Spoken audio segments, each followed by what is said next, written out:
Hello, അസ്സാം വലൈക്കും. Welcome back to my YouTube channel day by day with Pathu. അപ്പം അസർബൈജാനിലെ നമ്മളെ ഡേ 3 ആണിന്ന്. ഇന്ന് നമ്മള് എങ്ങോട്ടൊക്കെ പോകണമെന്ന് പറഞ്ഞു കൊടുക്കി. ഭയങ്കര sound fire temple, mountain and mud volcano Gobustan ഇതൊക്കെ പറയാനാവാണ് ഞാൻ മൂപ്പരെ കൂടെ പറയുന്നത്. കൊള്ളാത്ത ഈ പേരുകളുള്ള സ്ഥലത്താണ് നമ്മളിന്ന് പോകുന്നത്. നമ്മൾ 4 സ്ഥലങ്ങൾ ചുറ്റിക്കറങ്ങി നമ്മള് സെയിം നമ്മൾ ഹോട്ടലിലോട്ട് തന്നെ തിരിച്ചു വരും. ഓക്കെ, നമ്മള് ഡ്രൈവർ ഒന്ന് സ്മോക്ക് ചെയ്യാൻ വേണ്ടിട്ട് പോയതാട്ടോ. അപ്പോൾ നമ്മൾ യാത്ര തുടങ്ങുന്നതിന് മുമ്പ് തന്നെ ബ്രേക്ക്ഫാസ്റ്റോ കഴിച്ചിട്ടുണ്ടായിരുന്നു. അത് നമ്മൾ നിൽക്കുന്ന ഹോട്ടലിൽ നിന്ന് എന്നും രാവിലെ നമ്മൾ കഴിച്ചിട്ടാണ് കേട്ടോ ഇറങ്ങലുള്ളത്. അപ്പോൾ അത് നിങ്ങളൊന്ന് കണ്ടിട്ട് പോന്നോളി.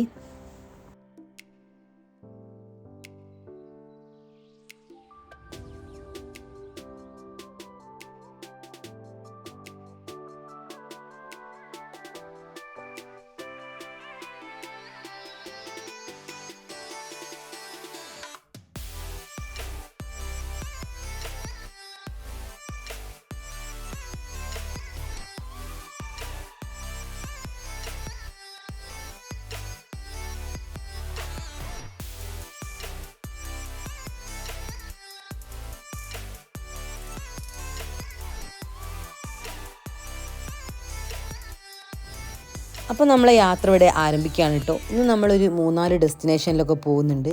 അതിൽ ആദ്യത്തേത് ഗോബുസ്ഥാൻ റോക്ക് മ്യൂസിയത്തിലേക്കാണ്. ബാക്കൂന്ന് ഏകദേശം ഒരു 45 മിനിറ്റ് യാത്ര ചെയ്യാണ്ട് ഒരു 38-40 കിലോമീറ്ററിൻ്റെ അടുത്ത് വരും.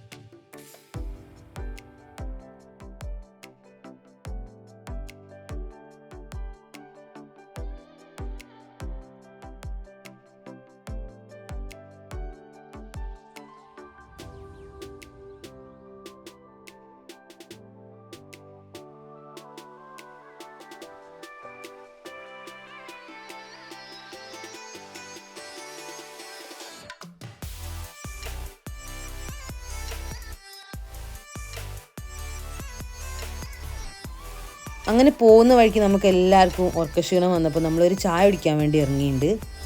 ഇവിടെ ഒരു മെയിൻ ഐറ്റം എന്ന് പറയുന്നത് ഈ ഒരു കട്ടൻ ചായ തന്നെയാണ് കേട്ടോ. നല്ല വെറൈറ്റി ഉള്ള കട്ടൻ ചായകൾ ഇവിടെ ഏറ്റവും ചീപ്പായിട്ട് കിട്ടുന്നതും കട്ടൻ ചായ തന്നെയാണ്. കാരണം നമ്മുടെ നാട്ടിലൊക്കെ നമ്മൾ ചായ എന്ന് പറഞ്ഞാൽ നമുക്ക് ഒരു ഗ്ലാസ് ചായയാണ് കിട്ടുക. ഇവിടെ ചായ എന്ന് പറഞ്ഞാൽ ഒരു വലിയ ജഗ്ഗ് നിറച്ച് നമുക്കൊരു 10 ആൾക്ക് കുടിച്ചാലും ബാക്കി ഉണ്ടാവും ചായ. അതങ്ങനെ കൊണ്ടുത്തരും. നമുക്ക് വേണ്ടത് കുടിക്കുക, ബാക്കിയുള്ളത് വേണമെങ്കിൽ കൊണ്ടുപോവുക, അല്ലെങ്കിൽ കളയണമെങ്കിൽ കളയുക, അവിടെ വെക്കണമെങ്കിൽ വെക്കുക. അങ്ങനെ നമ്മുടെ നാട്ടിലൊക്കെ നമ്മൾ ചായ നമുക്ക് ബാക്കി കൊടുക്കാൻ ചായ ഒന്നും ഉണ്ടാവില്ലല്ലോ. വീണ്ടും നമുക്ക് തികയാതെ വരുമ്പോൾ നമ്മളൊരു ഗ്ലാസ് ചായയും കൂടി വാങ്ങല്ലേ ചെയ്യാം. ഇവിടെ നേരെ തിരിച്ചാണ്. ഈ ഒരു സാധനം മാത്രം ഇവിടെ യാതൊരു ഡിമാൻഡും ഇല്ല, ഭയങ്കര ടേസ്റ്റുമാണ്. നമ്മളിപ്പോൾ ടൗണിൽ നിന്നൊക്കെ മാറി ഒരു വില്ലേജ് സൈഡിലൂടെയാണ് കേട്ടോ പോയിക്കൊണ്ടിരിക്കുന്നത്. അതിൻ്റെ പുറകിൽ വലിയൊരു മഡ് വോൾക്കാനോ കാണുന്നുണ്ട്. ശരിക്കും കാണാൻ വേണ്ടി ഇത് നല്ല അടിപൊളിയാണ് കേട്ടോ. വീഡിയോയിൽ എത്രത്തോളം ഭംഗിയുണ്ടെന്ന് എനിക്ക് മനസ്സിലാവുന്നില്ല. അതിന് കുറച്ച് മഡൊക്കെ പുറത്തേക്ക് വന്നിട്ടുമുണ്ട്.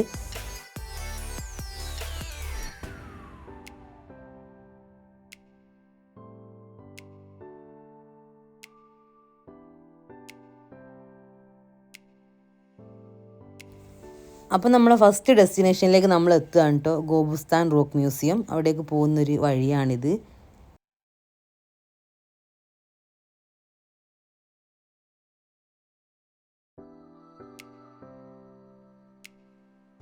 സോ നമ്മളിതാ റോക്ക് മ്യൂസിയത്തിൽ എത്തിയിരിക്കുന്നതാണ്. ഇത് ടിക്കറ്റ് കൗണ്ടറാണ്.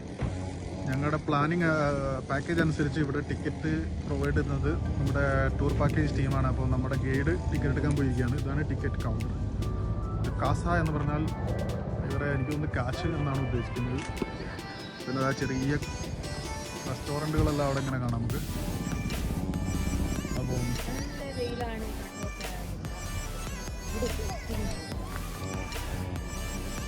Very nice. നല്ല കാറ്റുണ്ട് കേട്ടോ. അവിടെ നല്ല കാറ്റാണ്.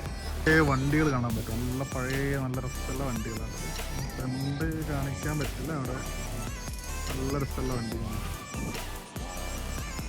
അങ്ങനെ നമുക്ക് ടിക്കറ്റ് കിട്ടിയിട്ടുണ്ട്. ഇവിടെ വരുന്നത് എനിക്ക് തോന്നുന്നു 10 മനാത്താണ്. അതിനകത്ത് പറഞ്ഞാൽ നമ്മളെ ഖത്തർ റിയാലാണെങ്കിൽ 22 വരും. So Indian around more than 60 per person. അപ്പോൾ ഇതാണ് എൻട്രൻസ്. വെയിറ്റ്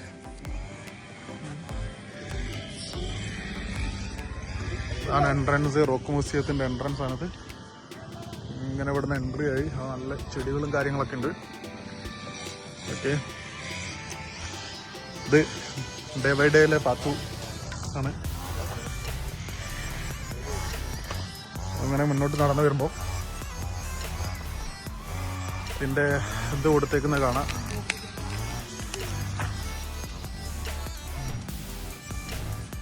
വായിക്കാൻ പറ്റുന്നത് വായിച്ചോളി. മ്യൂസിയത്തിന് മ്യൂസിയം പിടിച്ചോളൂ.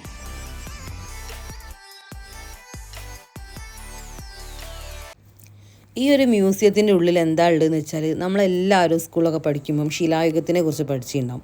അപ്പം ആ ഒരു കാലഘട്ടത്തിലെ ആളുകളെക്കുറിച്ചും അവരെ കൾച്ചറിനെ കുറിച്ചും അങ്ങനെ വേണ്ട എല്ലാ കാര്യങ്ങളും ഈ ഒരു മ്യൂസിയത്തിലുണ്ട്. പിന്നെ ആ ഒരു സ്ഥലത്ത് നിന്ന് കുഴിച്ചെടുത്തിട്ടുള്ള അവരെ ജീവിച്ചിരുന്നപ്പോഴുള്ള കുറേ സാധനങ്ങളൊക്കെ അവിടെ കൊണ്ടുവച്ചിട്ടുണ്ട് കേട്ടോ. ശരിക്കും പറഞ്ഞാൽ സ്കൂളിലുള്ള സോഷ്യൽ സയൻസിൻ്റെ ബുക്ക് എടുത്ത് വന്നാൽ നമുക്ക് കുറച്ചുകൂടി കറക്റ്റായിട്ട് മനസ്സിലാവും. ഞാൻ അതിലിങ്ങനെ പോകുമ്പോൾ ഓരോന്ന് വായിക്കും. എനിക്ക് പണ്ട് സ്കൂളിൽ പഠിച്ചൊക്കെ ഇങ്ങനെ ഓർമ്മ വരുന്നുണ്ടായിരുന്നു. എല്ലാ കാര്യങ്ങളും നല്ല കറക്റ്റായിട്ട് അവിടെ ഇങ്ങനെ ഉണ്ട്. ആദ്യത്തെ മനുഷ്യരിങ്ങനെ ചുമരിലൊക്കെ വരച്ച് ജീവിച്ചതും അവർ കമ്മ്യൂണിക്കേറ്റ് ചെയ്യാൻ ഉപയോഗിച്ചിരുന്ന രീതി തന്നെയല്ല അതൊക്കെ. അതിനെക്കുറിച്ചും ആ വരച്ച ചിത്രങ്ങളും ഒക്കെ അവിടെ ഉണ്ട് കേട്ടോ. അതൊക്കെ അങ്ങനെ അതിൻ്റെ ഉള്ളിൽ അവർ കൊണ്ടുപോയിട്ട് വെച്ചിട്ടുണ്ട്.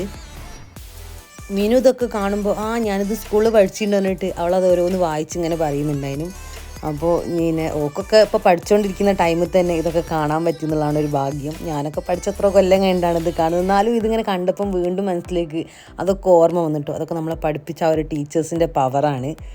ഇപ്പോഴും നമുക്കിതിനെക്കുറിച്ചൊക്കെ കേൾക്കുമ്പം അവരാ ക്ലാസ് എടുത്ത് തന്നത് ഇങ്ങനെ മനസ്സിലേക്ക് വരുന്നുണ്ട്. അപ്പോൾ ഓളോട് ഞാൻ പറഞ്ഞെങ്കിൽ നല്ലോണം കണ്ട് മനസ്സിലാക്കി വെച്ചോ. പഠിച്ചതൊന്നും ഓർമ്മ വന്നില്ലെങ്കിലും ഈ കണ്ടത് ഓർമ്മ വരികയാണെങ്കിൽ എക്സാമിന് നല്ല അടിപൊളിയായിട്ട് എഴുതാലോ എന്ന്.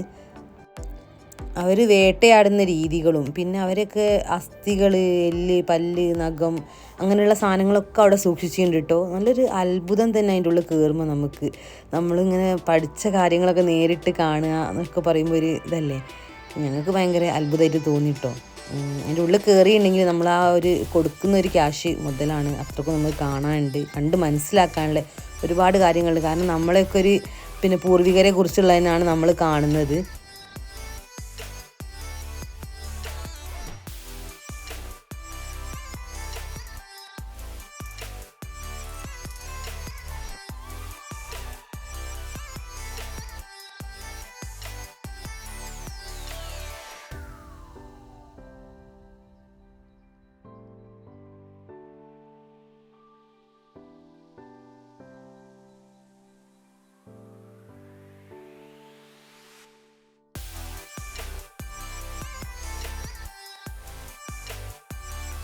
അപ്പോൾ റോക്ക് മ്യൂസിയത്തിൻ്റെ ഉള്ളിൽ നമ്മൾ പുറത്തേക്ക് ഇറങ്ങി കേട്ടോ. നമ്മൾ വരുമ്പോൾ ഫസ്റ്റിൽ ഇവിടെ എൻ്റർ ആയത് നമ്മളാണെന്നാണ് തോന്നുന്നത്.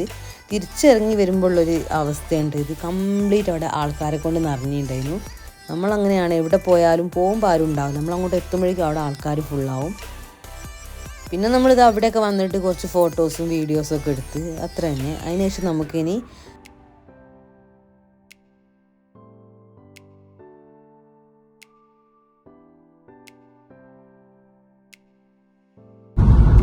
നമ്മൾ ഇവിടുന്ന് നേരെ പോകുന്നത് ഗോപുസ്ഥാൻ നാഷണൽ പാർക്കിലേക്കാണ്. അത് നമ്മൾ പോകുന്ന അതേ വണ്ടി തന്നെയാണ് പോവുക. അത് ഒരു മലയുടെ മേലെ പൊരി നിർത്തിയിട്ട് അവിടെ നടന്ന് കയറുകയാണ് ചെയ്യുക.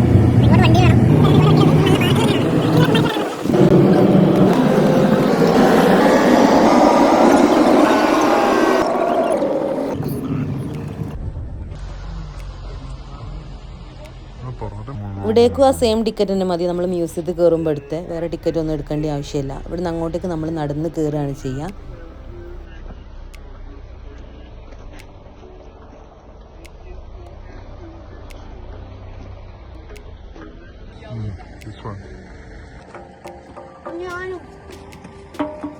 ഇങ്ങോട്ടേക്ക് കയറുമ്പോൾ നമ്മൾ ആദ്യം തന്നെ കാണുന്നത് ഈ ഒരു വലിയ പാറക്കല്ലാണ് കേട്ടോ. ആ ഒരു കല്ലിൽ വേറെ കല്ല് വെച്ചിട്ട് എവിടെ ഇങ്ങനെ തട്ടുമ്പോഴും അതിൽ മ്യൂസിക് കേൾക്കും.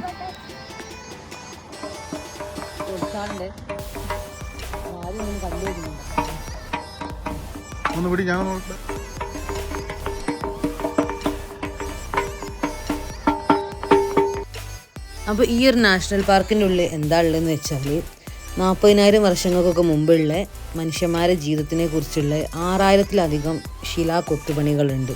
അവരെ വേട്ടയാടൽ രീതി, അവരെ ഒരു കൾച്ചർ, അങ്ങനെയുള്ള ഒരു മനുഷ്യൻ്റെ ജീവിതത്തിൽ എന്തൊക്കെ കാര്യങ്ങളുണ്ടോ അതിനെക്കുറിച്ചെല്ലാം ഉള്ള കാര്യങ്ങൾ ഇവരിവിടെ ഇങ്ങനെ ശിലാ കൊത്തുപണികളായിട്ട് ചെയ്ത് വെച്ചിട്ടുണ്ട്.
ഗോബുസ്ഥാൻ നമ്മൾ തിരിച്ചിറങ്ങാണ്. അതിനുമ്മ ക്ഷീണിച്ച് നമുക്ക് ജ്യൂസ് വേണം, നടക്കാൻ കഴിയുന്നില്ല. ഇപ്പം വെയിലിന് ചെറുങ്ങനെ ഒരു ചൂടൊക്കെ പിടിക്കാൻ തുടങ്ങിയിട്ടുണ്ട് കേട്ടോ. ഇന്നലെ ഒന്നും നമുക്കിത് ഫീൽ ചെയ്തിട്ടേ ഇല്ല. ഇനി ഇത് കുന്നിൻ്റെ മേലാണ് നമ്മളുള്ളത്, അതുകൊണ്ടേക്കും. എന്തായാലും നല്ല അടിപൊളി സ്ഥലമാണ്, നമ്മളെ ഒരുപാട് ഹിസ്റ്ററി ഒക്കെ ഉള്ളൊരു സ്ഥലം. അപ്പോൾ നമ്മൾ താഴോട്ടേക്ക് പോവുകയാണ്, ഇവിടെയൊക്കെ കണ്ട് താഴോട്ടേക്ക് പോവുകയാണ്. ഇനി അതിൻ്റെ ഏറ്റവും ടോപ്പിലെത്തുമ്പോൾ അവിടെ ഒരു വ്യൂ പോയിൻ്റ് ഉണ്ട്. അവിടെ നിന്ന് നമുക്ക് താഴെ മൊത്തം ഇങ്ങനെ കാണാൻ വേണ്ടി പറ്റും. ഫോട്ടോസും വീഡിയോസൊക്കെ എടുക്കാം, നല്ല ഭംഗിയാണ് കാണാൻ വേണ്ടിയിട്ട്.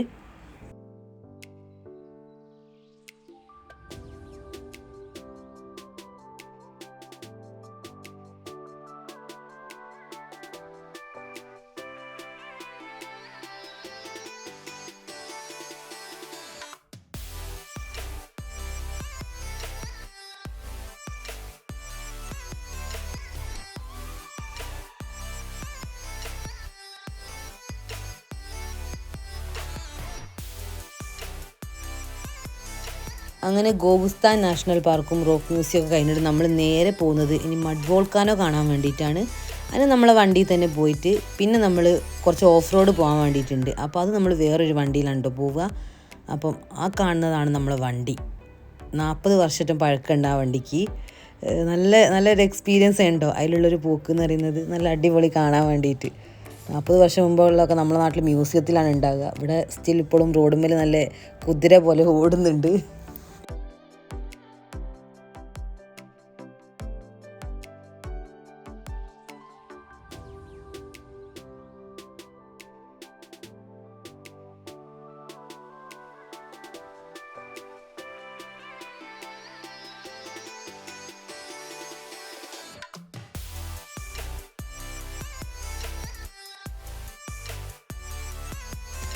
എനിക്ക് ഈ കാറിൽ പോകുമ്പോഴേ നല്ലൊരു ഹോളിവുഡ് മൂവിയിലൊക്കെ ഉള്ള ഒരു ഫീലാണ് കിട്ടുന്നത്. കാരണം നല്ല സ്പീഡിൽ നല്ല ഓഫ് റോഡാണ് പോകുന്നത്.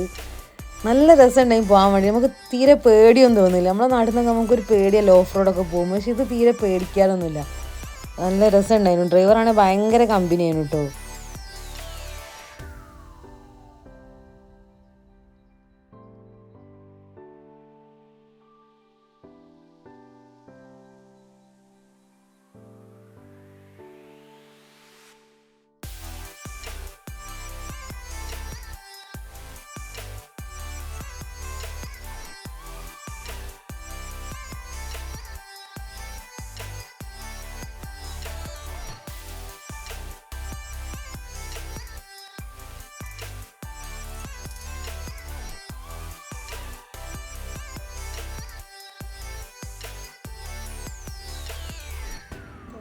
ഫൈനലി നമ്മളെ ലൊക്കേഷനിലെത്തിട്ടോ മഡ് വോൾക്കാനോസിൽ. അപ്പോൾ ഇതാ ഒരു ഫസ്റ്റിൽ നമ്മൾ കണ്ട വോൾക്കാനോ തന്നെ മഡ് പുറത്തേക്ക് ഇങ്ങനെ വരുന്നുണ്ട്. ഇവിടെ ഇതേപോലത്തെ ചെറുതും വലുതായിട്ടുള്ള ഒരുപാട് മഡ് വോൾക്കാനോസ് ഉണ്ട് കേട്ടോ. അപ്പോൾ ലോകത്തിലെ 50% മഡ് വോൾക്കാനോ ഉള്ളത് അസർബൈജാനിൽ തന്നെയാണ്. ഇത് നമ്മളെ സാധാരണത്തെ ആ ഒരു അഗ്നിപർവ്വതം പോലെ അല്ല കേട്ടോ. ഇതിൽ നിന്ന് തീ, ലാവ അങ്ങനത്തെ കാര്യങ്ങളൊന്നും അല്ല പുറത്തേക്ക് വരിക. ഇതിൻ്റെ ഉള്ളിൽ ഗ്യാസും വേറെ എന്തോ ഒരു കെമിക്കലും കൂടി പ്രവർത്തിക്കുമ്പോൾ അത് പുറത്തേക്ക് വരുന്നതാണ്. അപ്പോൾ അതിൽ സിഗർലൈറ്റൊക്കെ കത്തിക്കുമ്പോൾ ഇങ്ങനെ തീ കത്തുന്നത് കാണിച്ചു തന്നിട്ടുണ്ടായിരുന്നു അവർ. പിന്നെ കുറേ ആൾക്കാർ ഇതിങ്ങനെ ബോട്ടിലൊക്കെ എടുക്കുന്നുണ്ട്. ഇവിടെ വന്നിട്ട് കുളിക്കുന്നൊക്കെ കണ്ടിട്ടുണ്ട്. ഈ ചെളിയിൽ കിടന്ന് കുളിക്കുന്നൊക്കെ കുറേ വീഡിയോ നമ്മൾ കണ്ടിട്ടുണ്ട്. അപ്പോൾ നമ്മളെ ഫേസിനും നമ്മളെ ബോഡിക്കൊക്കെ ഭയങ്കര നല്ലൊരു കോസ്മെറ്റിക് ആണ് പോലെ ഈ ഒരു ചളി. അപ്പോൾ അവിടെ വന്നവരൊക്കെ ഇത് ബോട്ടിൽ എടുക്കുന്നുണ്ട്.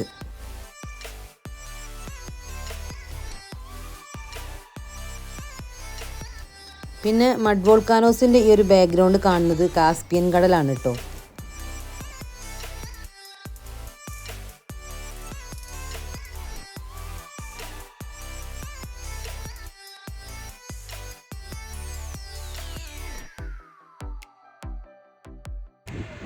അങ്ങനെ നമ്മൾ മഡ് വോൾക്കാനോ കണ്ട് തിരിച്ചിറങ്ങുകയാണ്. നല്ല അടിപൊളി ഒരു എക്സ്പീരിയൻസ്. ഭയങ്കര അത്ഭുതം തോന്നിപ്പോയി കേട്ടോ കണ്ടേരം.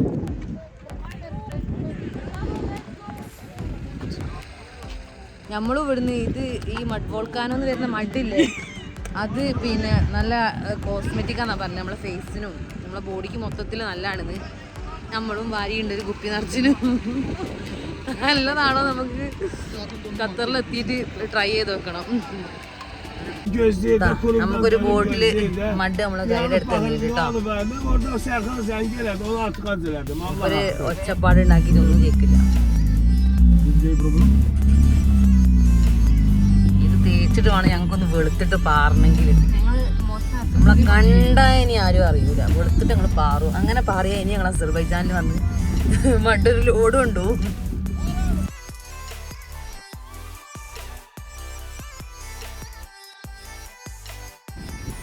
ഇപ്പം നമ്മൾ ഫയർ മൗണ്ടെയിൻ കാണാൻ വേണ്ടിയിട്ടാണ് വന്നത്. നിങ്ങളെല്ലാവരും ചിലപ്പം അസർബൈജാൻ്റെ വീഡിയോസൊക്കെ കാണുമ്പം അതിൽ കണ്ടിട്ടുണ്ടാവും. താനേ ഇങ്ങനെ കത്തിക്കൊണ്ട് നിൽക്കുന്നൊരു മല.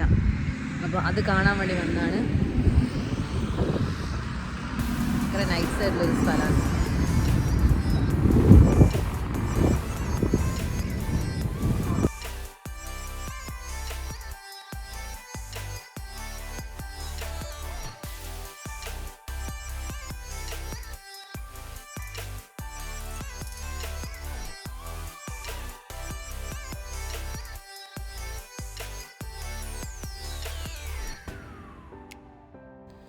അപ്പോൾ ഇതാ യാനാർദാഗ് എന്ന് പറഞ്ഞാൽ തന്നെ കത്തുന്ന കുന്നാണ് കേട്ടോ അതിൻ്റെ അർത്ഥം. നമ്മൾ അസർബൈജാനെ തന്നെ വിശേഷിപ്പിക്കൽ അഗ്നിയുടെ നാട് എന്നാണല്ലോ. അപ്പോൾ ഇത് ഭൂമിക്കടിയിൽ നിന്ന് ഗ്യാസ് വരുന്നത് കൊണ്ടുള്ള ഒരു പ്രതിഭാസമാണ്.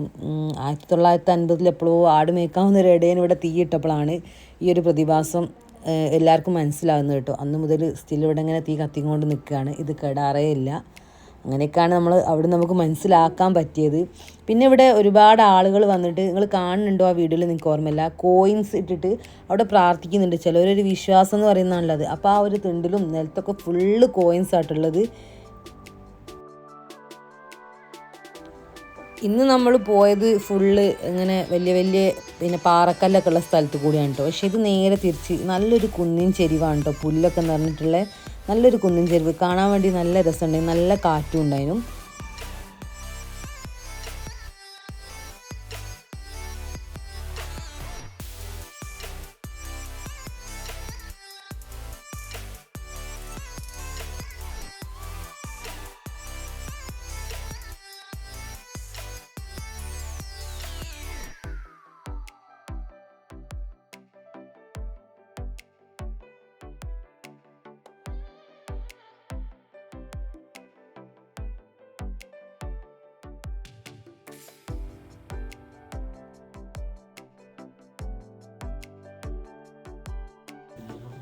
പിന്നെ അവിടെ കുട്ടിയെ കളിക്കാൻ വേണ്ടിയിട്ട് ചെറിയൊരു പാർക്കൊക്കെ സെറ്റ് ചെയ്ത് വെച്ചിട്ടുണ്ട്. നല്ലൊരു ബ്യൂട്ടിഫുൾ ലൊക്കേഷൻ ആയിരുന്നു കേട്ടോ ഇത്.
ഇനി നമ്മൾ ഫയർ ടെമ്പിൾ കാണാൻ വേണ്ടിയിട്ടാണ് കേട്ടോ പോകുന്നത്. അപ്പോൾ നമ്മൾ ഫയർ ടെമ്പിളുള്ളൊരു സ്ഥലത്ത് എത്തിയിട്ടുണ്ട്. അപ്പോൾ അതിന് മുന്നേ നമുക്കൊന്ന് ഫുഡ് കഴിക്കണം.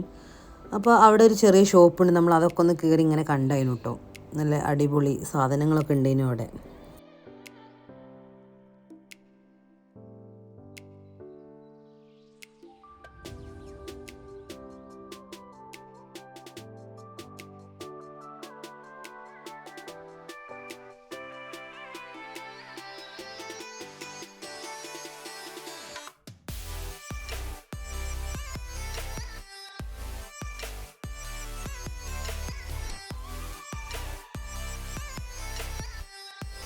അങ്ങനെ നമ്മൾ ഫുഡ് കഴിക്കാനുള്ള റെസ്റ്റോറൻറ്റിൽ എത്തിയിട്ടോ. അപ്പോൾ നമ്മളിന്ന് പിന്നെ ഓർഡർ ചെയ്തുള്ളത് അസർബൈജാൻ്റെ ഒരു മെയിൻ ഐറ്റമാണ് ഷാഫിലോഫ് എന്ന് പറഞ്ഞിട്ടുള്ള ഒരു റൈസാണ്. ഇത് സ്പെഗറ്റിയാണ്, ഇതല്ല, ഇത് നമ്മൾ സ്റ്റാർട്ടറായിട്ട് പറഞ്ഞിട്ടുള്ളതാണ് കേട്ടോ. അപ്പോൾ നമ്മളിവിടെ ഏത് ഹോട്ടലിൽ വന്നിട്ടുണ്ടെങ്കിലും നമ്മൾ ഏത് രാജ്യത്തു നിന്നാണോ വരുന്നത് ആ ഒരു രാജ്യത്തിൻ്റെ ഫ്ലാഗ് നമ്മളെ ടേബിളിൽ അവർ കൊണ്ടുവെക്കും. അസർബൈജാൻ്റെ ഒരു ഫ്ലാഗും ഉണ്ടാവും, ഏത് രാജ്യത്തു നിന്നാണ് വരുന്നത് വെച്ചാൽ ആ ഒരു കൺട്രീൻ്റെ ഉണ്ടാവും. അപ്പോൾ നമുക്ക് പെട്ടെന്ന് മറ്റുള്ള രാജ്യത്തുള്ള ആൾക്കാരൊക്കെ മനസ്സിലാക്കാൻ വേണ്ടിയിട്ട് പറ്റും കേട്ടോ. അങ്ങനെ നമ്മുടെ പിന്നെ ആ ഒരു ഫുഡ് വരുന്നുണ്ട്, ഷാപ്പിലോഫ്. നമ്മൾ ചിക്കനിലുള്ളതാണ് കേട്ടോ പറഞ്ഞത്. നമ്മൾ ഏകദേശം നമ്മളെ മന്തിയൊക്കെ പോലെ തന്നെയാണ്. അഫ്ഗാനി പുലാവ് കഴിച്ചിട്ടുണ്ടെങ്കിൽ അതേപോലെയൊക്കെ ഒരു ഫ്ലേവറാണ്. അതിൽ നമ്മൾ മുന്തിരിയും ക്യാരറ്റും ഇടുന്നതിന് പകരം ഇതിൽ ഉറുമാമ്പഴം, പിന്നെ അതേപോലെ ആപ്രിക്കോട്ട്, പീച്ച്, സാഫ്രോണ്, അങ്ങനെ എന്തൊക്കെയോ ഇട്ടിട്ട് ചിക്കനൊക്കെ ഇട്ട് ഉണ്ടാക്കും. നമ്മൾ അധികം ചിക്കൻ ഐറ്റംസ് തന്നെയാണ് ഓർഡർ ചെയ്യുന്നത്. ചിക്കന് അസർബൈജാൻ്റെ തൊയൂക്ക് എന്നാണ് കേട്ടോ പറയുക. അപ്പം ഈ ഒരു റൈസ് വലിയ കുഴപ്പമില്ലായിരുന്നു, നല്ലിട്ട് വലിയ ടേസ്റ്റ് ഉണ്ടോ ചോദിച്ചാൽ ടേസ്റ്റും വലിയൊരു പ്രശ്നമൊന്നുമില്ലായിരുന്നു. കാരണം നല്ല മധുരമായിരുന്നു കേട്ടോ കഴിക്കാൻ വേണ്ടിയിട്ട്. ഏതായാലും ഒരുപാട് ക്വാണ്ടിറ്റി ഉണ്ടായിരുന്നു ഈ ഒരു ഫുഡ്. രാത്രി ഞാൻ ഇതും കൊണ്ട് ഏതെങ്കിലുമൊക്കെ വീടിൻ്റെ വാതൊക്കെ പോയി ചേച്ചിയെ കുറച്ച് അച്ചാർ തരുമെന്ന് ചോദിക്കേണ്ട കോലാണ്. കാരണം നല്ല എരിവുണ്ട്, നമ്മളിത് കഴിക്കാൻ നല്ല ടേസ്റ്റ് ഉണ്ടാവും. എരിവില്ല, ഒരു മധുരമായിരുന്നു ഇതിന്, കുഴപ്പമില്ലായിരുന്നു. പിന്നെ ഒരു കുനാഫ ഓർഡർ ചെയ്തിട്ടുണ്ടായിരുന്നു.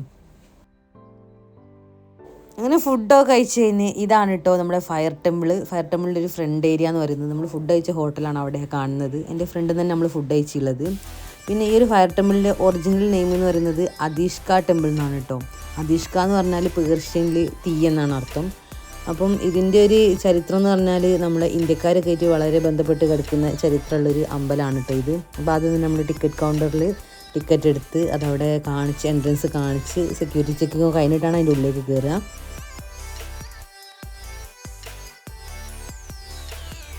ഈ ഒരു അമ്പലത്തിന് 5 സൈഡുകളാണ് കേട്ടുള്ളത്. ഇത് 17-ാം നൂറ്റാണ്ടിലും 18-ാം നൂറ്റാണ്ടിലും കൂടിയാണ് കേട്ടോ പണി കഴിപ്പിച്ചിട്ടുള്ളത്.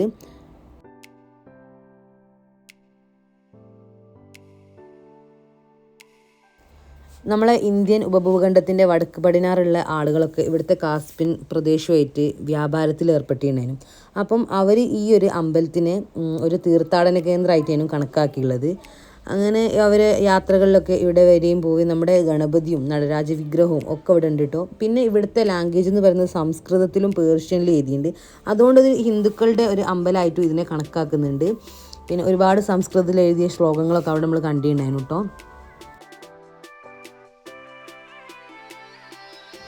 പിന്നീട് എപ്പോഴോ ഇവിടെ അടുത്തുള്ള പെട്രോളിയം പ്ലാന്റുകളൊക്കെ ഗ്യാസ് യൂസ് ചെയ്യാൻ തുടങ്ങിയപ്പം ഇവിടെ ഒരു കെടാവിളക്ക് ഉണ്ടായിരുന്നു. ആ കെടാവിളക്കുള്ള തീ കെട്ടുപോവുകയും അതോടുകൂടി ഈ ഒരു അമ്പലം അവർ ഉപേക്ഷിക്കുകയാണ് ചെയ്തത്. പിന്നെ 1975 ഇതൊരു മ്യൂസിയം ആക്കി മാറ്റിയതാണ്. വർഷത്തിലൊരു 15,000 കൂടുതൽ ആളുകൾ ഇവിടെ വന്ന് പോകുന്നുണ്ട് എന്നാണ് കണക്കിലൊക്കെ പറയുന്നത് കേട്ടോ.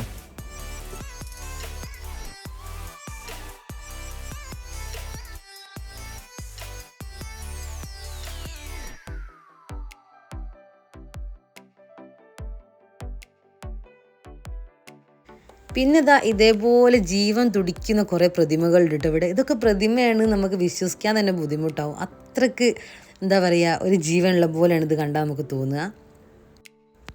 അപ്പോൾ ഈ ഒരു ഫയർ ടെമ്പിളോട് കൂടിയിട്ട് നമ്മുടെ ഇന്നത്തെ യാത്ര ഇവിടെ അവസാനിക്കുകയാണ് കേട്ടോ. ഇന്ന് നമ്മൾ പോയിട്ടുള്ള Gobustan rock museum, national park, Yanar Dag, fire temple, mud volcano, ഇതൊക്കെ നിങ്ങൾക്ക് ഇഷ്ടപ്പെട്ടിട്ടുണ്ടെങ്കിൽ നിങ്ങൾ എൻ്റെ വീഡിയോ തീർച്ചയായിട്ടും ലൈക്ക് ചെയ്യുക, ഷെയർ ചെയ്യുക, കമൻസൊക്കെ ഇടുക. എനിക്കറിയുന്ന രീതിയിൽ ഞാനിവിടെയുള്ള കാര്യങ്ങളൊക്കെ നിങ്ങൾക്ക് പറഞ്ഞു തന്നിട്ടുണ്ട് കേട്ടോ. അതിന് പുറത്തേക്ക് ആർക്കെങ്കിലും എന്തെങ്കിലും അറിയെങ്കിലും നിങ്ങൾ കമൻ്റായിട്ട് ഇട്ടോളി. പിന്നെ ഇനിയും നല്ല അടിപൊളി വീഡിയോസായിട്ട് ഞാൻ ഇനിയും വരും. അപ്പം അടുത്ത വീഡിയോയ്ക്ക് വരുന്നവരെ ബൈ. സബ്സ്ക്രൈബ് ചെയ്യാൻ ആരും മറക്കരുത് കേട്ടോ. തീർച്ചയായിട്ടും എൻ്റെ ചാനൽ എല്ലാവരും സബ്സ്ക്രൈബ് ചെയ്യണം കേട്ടോ. അപ്പോൾ അടുത്ത വീഡിയോയ്ക്ക് വരുന്നവരെ വീണ്ടും bye. Thank you for watching.